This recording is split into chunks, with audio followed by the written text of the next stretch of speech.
Hello എൻ്റെ പൊന്നുമക്കളെ, പണ്ടത്തെ കാലത്ത് അമ്മച്ചിമാർ പറഞ്ഞു തരുന്ന ഒരു കാര്യമുണ്ട്. അതായത് ഇല ചെന്ന് മുള്ളി വീണാലും മുള്ളിലേ വീണാലും ഇലക്കേ കേടുവരുള്ളൂ. ഇപ്പോൾ കാലം മാറിപ്പോയി കേട്ടോ. ഇപ്പോൾ ഇലക്കെല്ലാം കട്ടി വെച്ച് ഇല ചെന്ന് മുള്ളി വീണാലും മുള്ളിലേ വീണാലും മുള്ളിൻ്റെ മുനയൊടിഞ്ഞു. അതുകൊണ്ട് ഇന്നത്തെ കാലത്ത് വളരെ സൂക്ഷിച്ചും കണ്ടും വേണം ചെന്ന് ഇലയിൽ വീണ് കൊടുക്കാൻ. നമ്മളെ മുള്ളു മാത്രമല്ല നടുവും കൂടെ ഒടിച്ചുകൊണ്ട് പോകും. നമ്മുടെ മുള്ളിൻ്റെ മുന മാത്രമല്ല നടുവും ഒടിച്ച് ചവിട്ടി കൂട്ടി വയ്ക്കും. അതുകൊണ്ട് സൂക്ഷിച്ചും കണ്ടും ഒക്കെ നിൽക്കണേ മക്കളെ. ഇന്ന് സ്ത്രീകളുടെ വസ്ത്രധാരണം ഒരു പ്രധാന ഘടകമാണ്. ചിലർ കുറേ പൊതിഞ്ഞ് വയ്ക്കും, ചിലർ തുറന്ന് കാണിക്കും. അപ്പോൾ അവർ വിചാരിക്കുന്ന ഈ കൂടുതൽ തുറന്നു വയ്ക്കുമ്പോൾ അതാണ് ഫാഷൻ എന്ന് ഒരു വിഭാഗം പെൺകുട്ടികൾ വിചാരിക്കും. അവർ അത് അങ്ങനെ നടക്കും. അപ്പോൾ ഈ ബിസിനസ് ട്രിക്ക് എന്തെന്ന് വെച്ചാൽ കൂടുതൽ ഭാഗം ഇങ്ങനെ പുറത്ത് കാണിക്കുകയും മറ്റും ചെയ്യുമ്പോൾ കുറേ ചെറുപ്പക്കാർ ഓടിക്കൂടും. അവരെന്ത് ലക്ഷ്യത്തിലാണോ ഇവരെ കൊണ്ടുവന്ന് അത് വളരെ വിജയകരമാവും. ഈ പെൺപിള്ളേരുടെയൊക്കെ പിറകെ സെൽഫി എടുക്കാൻ ഓടുന്ന വളരെ വൃത്തികെട്ട ഒരു പ്രവണതയുണ്ട്. അതാണ് ഈ ബിസിനസിൻ്റെ വിജയരഹസ്യം. പ്രൊട്ടക്ഷൻ ഉള്ളവരെ പോലെ പ്രൊട്ടക്ഷൻ ഇല്ലാത്തവരും കാണിച്ചാൽ തീർച്ചയായിട്ടും നമുക്ക് പിടിച്ചിരിക്കാൻ കഴിയില്ല. ചിലരെയൊക്കെ ആൾക്കാർ ബിസിനസ് ആവശ്യത്തിന് വേണ്ടിയിട്ട് ചില വേഷവിധാനത്തിൽ കൊണ്ടുവരും. എന്നിട്ട് അവരെ ചുറ്റും വേലി പോലെ നിന്ന് ഒരു മതിൽ കെട്ടി അവരെ നല്ലവണ്ണം പ്രൊട്ടക്റ്റ് ചെയ്ത് ഇട്ട് വേണം തിരിച്ചാക്കുന്നത്. അപ്പോൾ ഇത് കാണുന്ന ചില ചെറുപ്പക്കാരുണ്ട്, അവർക്ക് ആ പാടെ ഞെരുപിരിയുള്ളൂ. ഈ ഞെരുപിരിയാണ് അവരുടെ വിജയരഹസ്യം. അപ്പം മനസ്സിലാക്കേണ്ടത് ഇന്നത്തെ ചെറുപ്പക്കാരാണ്, നിങ്ങളാണ് പറ്റിക്കപ്പെടുന്നത്. അപ്പോ നമ്മൾ കണ്ടില്ലേ, ഇതുപോലെയുള്ള ചില കാര്യങ്ങൾ പ്രധാനമായിട്ട് സിനിമാ ഫീൽഡിൽ നമ്മൾ കാണുന്നതാണ്. ആ രീതിയിൽ പലരുടെയും പെൺകുട്ടികളുടെ വസ്ത്രധാരണ രീതി കാണുന്നതാണ്. അതിനെപ്പറ്റി ആരെങ്കിലും പറഞ്ഞാൽ അവർ പറയും ഞങ്ങളുടെ കംഫർട്ട്, ഞങ്ങളുടെ ഇഷ്ടം, ഞങ്ങളുടെ ശരീരം ഞങ്ങൾ കാണിക്കുന്നു എന്ന് പറയും. ശരിയാണ്, അവരവരുടെ ഇഷ്ടം, രീതി എല്ലാം. പക്ഷേ ഇത് കണ്ടുകൊണ്ട് സമൂഹത്തിലെ മറ്റുള്ളവരും ഇതുപോലെ അല്പവസ്ത്രധാരികളായിട്ടൊക്കെ നടക്കും.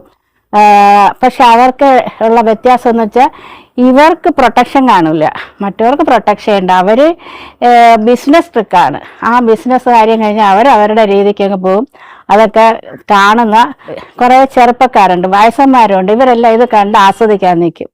പക്ഷേ ഈ സിനിമാ ഫീൽഡിൽ തന്നെ ഒരു കഥ പറയുമ്പോൾ വേണ്ടാത്ത ചില ഭാഗങ്ങളിൽ ചില ജൂനിയർ ആർട്ടിസ്റ്റിനെ കൊണ്ട് ചെയ്യിക്കും. എന്തിനാണ്? ഇതിൻ്റെ ചില ആൾക്കാർക്ക് അത് കണ്ട് ആസ്വദിക്കാൻ വേണ്ടിയിട്ട്. ഇത് ആ അഭിനയിക്കാൻ പോകുന്നവർ അഭിനയിക്കാനുള്ള ആവേശം കൊണ്ടും ചിലപ്പോൾ സാമ്പത്തിക ബുദ്ധിമുട്ട് കൊണ്ട് അവർക്ക് അറിയാവുന്ന തൊഴിൽ ഇത് മാത്രമായിരിക്കും. അപ്പോൾ പെട്ടെന്ന് നമുക്ക് അതിൽ നിന്ന് കുറച്ചൊരു വരുമാനം കിട്ടാം എന്നൊക്കെ കരുതിപ്പോവും. പക്ഷേ നമുക്ക് ആളും പേരും മറ്റും കുറവാണെന്ന് മനസ്സിലാക്കുമ്പോൾ അവിടെയും ചിലർ മുതലെടുക്കാൻ നിൽക്കും. അപ്പോൾ ചിലർ പറയുന്നതനുസരിച്ച് ചില ഭാഗങ്ങൾ തീർച്ചയായിട്ടും ആവശ്യമില്ലാത്തതാണ്. അപ്പോൾ അത് കൂട്ടിച്ചേർക്കുന്നത് കണ്ട് ആസ്വദിക്കാൻ വേണ്ടിയിട്ടായിരിക്കും എന്നാണ് ഞാൻ മനസ്സിലാക്കുന്നത്. അതുപോലെ തന്നെ ഇന്ന് സമൂഹത്തിൽ ചില വ്യക്തികൾ കൂടുതൽ റീച്ച് കിട്ടാൻ വേണ്ടിയിട്ടും ഇതുപോലെ രീതി വസ്ത്രധാരണം എല്ലാം ധരിച്ച് സോഷ്യൽ മീഡിയയിലെ ഫ്രണ്ടിൽ വന്നിരിക്കും. ചിലർക്ക് വീട്ടുകാരുടെ അനുവാദത്തോടു കൂടി തന്നെ വന്നിരിക്കും. ചിലർ അങ്ങനെ ആയിരിക്കണമെന്നില്ല. എന്നാലും അതും സത്യം പറഞ്ഞാൽ ഈ പെൺകുട്ടികൾ വളരെ ശ്രദ്ധിക്കേണ്ട ഒരു കാര്യമാണ്. എല്ലാവരും വിചാരിക്കും അമേരിക്കയിൽ അങ്ങനെയാണ്, പിന്നെ മറ്റ് ചില സാഹിബുമാരുടെ നാട്ടിലൊക്കെ മദാമാർ ഇങ്ങനെയാണ് ജീവിക്കുന്നത്. അതുപോലെ ശരിക്കും അവിടെ ജീവിച്ച രീതി അനുസരിച്ച് അവരാരൊന്നും ശ്രദ്ധിക്കാതെ പോകുന്നു. എങ്കിലും അവിടെയും ഇതുപോലെ പല പല പ്രശ്നങ്ങളുണ്ട്. ഒരു കുടുംബത്തിൽ ഓരോ കുട്ടികളുടെയും പിതാവ് ആരാണെന്ന് നോക്കിയാൽ പല പല പേരുകളായിരിക്കും പിതാവിൻ്റെ സ്ഥാനത്ത് വരുന്നത് എന്നുള്ള കാര്യവും നമ്മൾ ശ്രദ്ധിക്കേണ്ടതാണ്. അത് കൂടുതലായിട്ട് ഇതുപോലെ ആൾക്കാർ ഫ്രീഡം കൊടുത്തങ്ങ് വിടുമ്പോഴത്തേക്കും അവർ ചിലപ്പം അവർക്ക് പ്രശ്നമില്ലാതെ അങ്ങ് പോകുന്നവരായിരിക്കും, ചിലപ്പം വലിയ വലിയ പ്രശ്നങ്ങളിലേക്ക് പോകുന്നതായിരിക്കും. അവർക്ക് എന്തെങ്കിലും നിസ്സാര കാര്യങ്ങൾ മതി അവർ കളഞ്ഞിട്ട് പോകുന്നവരുണ്ട്. പക്ഷേ അവസാനം വരെ യോജിച്ചു പോകുന്ന കുടുംബങ്ങളും ഉണ്ട് അമേരിക്കയിൽ. അങ്ങനെയുള്ള പല വ്യക്തികളെ നമ്മൾക്ക് അറിയുകയും ചെയ്യാം. നമ്മൾ പലതും വായിക്കുമ്പോൾ നമുക്ക് മനസ്സിലാവുന്നുണ്ട്. പക്ഷെ നമ്മളെല്ലാവരും അന്യ സംസ്കാരം സ്വീകരിച്ച് അതുപോലെ നടക്കണം എന്ന് വിചാരിച്ച് പോയാലും അവിടെയും പ്രശ്നമാണ്. പിന്നെ നമ്മൾ പെൺകുട്ടികൾ മനസ്സിലാക്കേണ്ടത് ഓരോ വ്യക്തികളും ഏത് സ്വഭാവക്കാരാണെന്നും ഏത് സമയത്ത് അവരുടെ സ്വഭാവം മാറി വരുമെന്നും നമുക്ക് മനസ്സിലാക്കാൻ പറ്റില്ല. ചില സമയം അവർ മൃഗീയമായ സ്വഭാവത്തിലേക്ക് പോകും. ആ സമയം തീർച്ചയായിട്ടും നമ്മൾ വളരെ ശ്രദ്ധിക്കണം. പ്രത്യേകിച്ചും ഇതിൽ പറഞ്ഞിരിക്കുന്ന പെൺകുട്ടികൾ പറഞ്ഞതുപോലെ ഓരോരുത്തരും ഒറ്റയ്ക്ക് നമ്മളെ ഒരു റൂമിലേക്ക് വിളിച്ചാൽ വീട്ടിലുള്ള വ്യക്തികളെയും കൊണ്ട് മാത്രമേ അങ്ങോട്ട് പോകാവൂ. അല്ല എങ്കിൽ സെൽഫായിട്ട് തടഞ്ഞു നിർത്താൻ നിങ്ങൾക്ക് കോൺഫിഡൻസ് ഉണ്ടായിരിക്കണം, ധൈര്യം ഉണ്ടായിരിക്കണം. ഇങ്ങോട്ട് വന്നാൽ തിരിച്ച് അങ്ങോട്ട് ഫൈറ്റ് ചെയ്ത് നിൽക്കാനുള്ള ധൈര്യം സമ്പാദിച്ചിരിക്കുന്ന പെൺകുട്ടികൾ തീർച്ചയായിട്ടും നിങ്ങൾ ഏത് രീതിയിൽ എവിടെ പോയാലും നിങ്ങളെ ആരും ഒന്നും ചെയ്യില്ല. നമുക്ക് കോൺഫിഡൻസോടുകൂടി പറയാൻ പറ്റും. കാരണം നമുക്ക് എതിരെ മോശമായ രീതിയിൽ ഒരു നോട്ടമോ ഒരു സംസാരമോ ഒരു ചിന്താഗതിയിലുള്ള ഒരു വ്യത്യാസമോ വന്നാൽ നമ്മൾ അവിടെ നിന്നും രക്ഷപ്പെടാനുള്ള വഴി സ്വയം നമ്മൾ ആർജിച്ചെടുക്കണം, ഒരു ധൈര്യം ആർജിച്ചെടുക്കണം. അങ്ങനെ ധൈര്യത്തോടു കൂടി മുന്നോട്ട് പോയാൽ തീർച്ചയായും ഒരു മനുഷ്യരും നമ്മളെ ദേഹത്ത് തൊടില്ല. ദേഹത്ത് തൊട്ടാൽ തീർച്ചയായിട്ടും വിവരം അറിയും.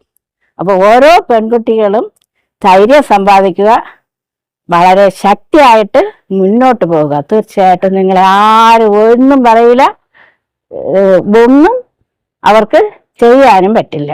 പിന്നെ നിങ്ങളുടെ വസ്ത്രധാരണ രീതി അത് ഓരോരുത്തരോടും പറയാൻ പറ്റില്ല. അവരോരോരോ എൻ്റെ വസ്ത്രധാരണ രീതി എൻ്റെ കംഫർട്ടാണെന്ന്. പക്ഷെ കുറച്ചൊന്ന് ശ്രദ്ധിച്ചാൽ നമുക്ക് ഇപ്പോൾ പലരും ബിസിനസ്സിൻ്റെ ഇടയിൽ ഇതുപോലെയൊക്കെ ചെയ്യുന്നുണ്ടെങ്കിലും സാധാരണ പെൺകുട്ടികൾ അതേ രീതി പിന്തുടരാതെ ഒന്ന് ശ്രദ്ധിച്ചാൽ തീർച്ചയായിട്ടും കുറേ കാര്യങ്ങൾ നമുക്ക് ഒഴിവാക്കാൻ പറ്റും.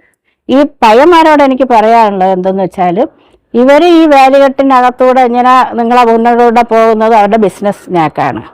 നിങ്ങളവിടെ വായിൽ വെള്ളം ഊറി ഇരിക്കാനേ പറ്റൂ, ഒന്ന് തൊട്ടു നോക്കാൻ പോലും പറ്റില്ല. അപ്പോൾ എന്തിനാണ് ഇങ്ങനെ ഇതിൻ്റെയൊക്കെ ഇടയിൽ പോകുന്നു? നിങ്ങൾക്ക് മാനവും മര്യാദയും ഉണ്ടെങ്കിൽ മര്യാദയ്ക്ക് വീട്ടിൽ ഇരിക്കുക, മര്യാദയ്ക്ക് പഠിക്കാനുള്ള കുട്ടികളാണെങ്കിൽ പഠിക്കുക, അവനവൻ്റെ കാര്യം നോക്കുക, അതാണ് നല്ലത്.